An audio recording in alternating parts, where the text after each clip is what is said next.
Bismillahirrahmanirrahim. Assalamualaikum warahmatullahi wabarakatuh. Halo teman-teman, perkenalkan nama saya Nadratul Naim, semester 5 dari Prodi PKM. Baik teman-teman, di video kali ini saya akan menjawab pertanyaan yang sering ditanyakan, khususnya pada seputaran bab penilaian. Di antaranya ada 5 pertanyaan. Yang pertama, jelaskan apa yang dimaksud dengan penilaian dan prinsip-prinsip penilaian. Kemudian yang kedua, sebutkan dan jelaskan ruang lingkup penilaian. Yang ketiga, mengapa harus ada penilaian dalam pembelajaran. Dan yang keempat, apa yang terjadi apabila tidak ada penilaian dalam pembelajaran. Kemudian yang terakhir, seberapa penting penilaian menurut Anda. Oke teman-teman, yuk kita bahas jawabannya secara singkat dan jelas. Tolong disimak ya. Oke, pertanyaan nomor 1. Apa yang dimaksud dengan penilaian dan prinsip-prinsip penilaian? Oke teman-teman, jadi penilaian itu adalah proses yang dilakukan guru itu untuk mengetahui kemampuan, perkembangan, dan juga hasil belajar peserta didik itu. Baik itu dari segi sikap, pengetahuan, maupun keterampilan.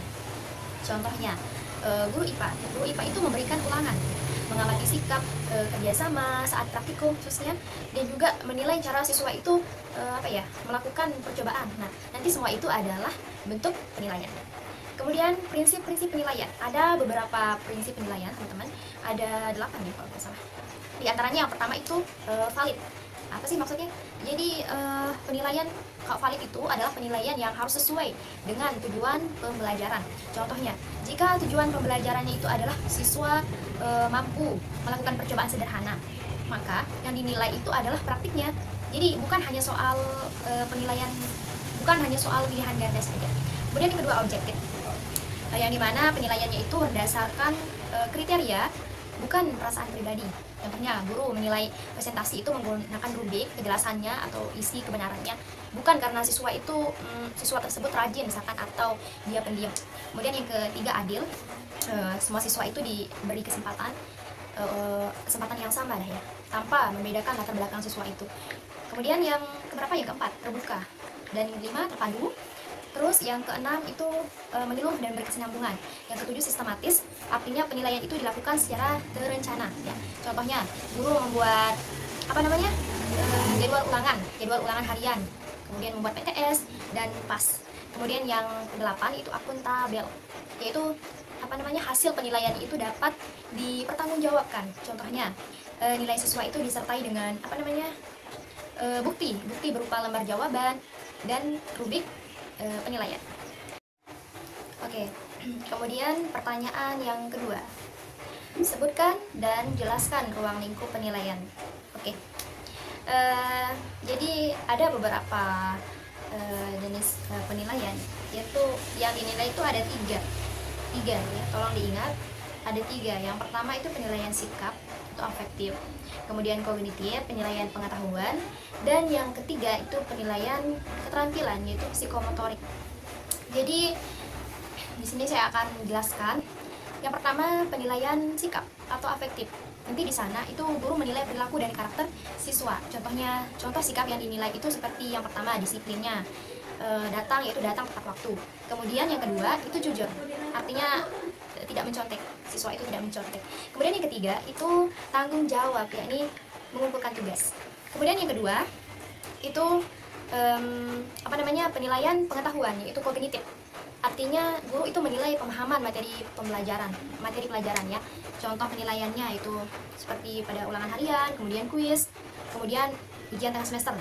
Contoh penilaiannya itu guru itu memberikan soal, misalkan soal IPA ya, yaitu tentang sistem pernapasan. Nah, jadi di sana itu untuk mengetahui apakah siswa itu memahami materi. Gitu. Kemudian yang ketiga itu penilaian keterampilan, yaitu psikomotorik, yaitu guru menilai kemampuan itu dengan melakukan suatu aktivitas. Contoh keterampilannya seperti melakukan percobaan, ya, kemudian presentasi, kemudian juga membaca puisi. Contoh penilaiannya itu kayak guru itu menilai cara siswa itu menggunakan alat percobaan IPA pada rubrik keterampilan. Itu untuk nomor 2. Oke, kita lanjut jawab pertanyaan nomor 3. Ya, mengapa penilaian itu harus ada ya? Dan mengapa penilaian itu harus ada dalam pembelajaran? Oke, teman-teman, jadi penilaian itu harus ada di dalam sebuah pembelajaran. Karena apa ya?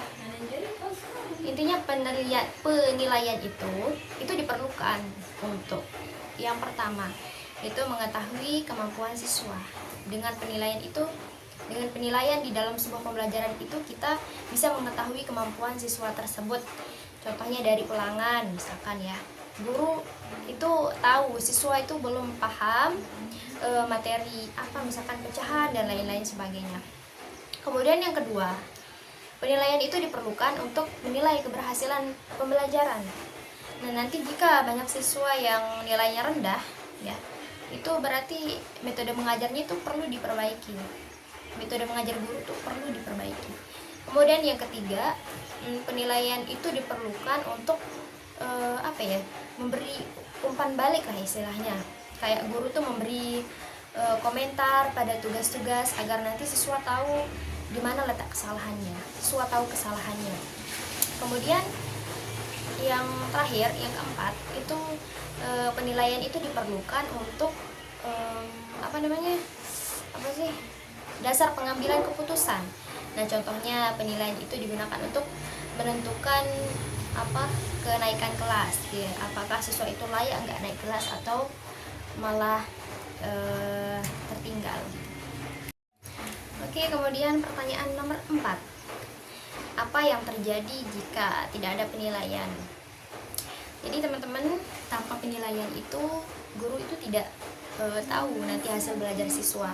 Kemudian guru tuh mengira nanti siswa paham, padahal ternyata banyak yang masih bingung gitu. Kemudian siswa itu tidak tahu kemampuannya.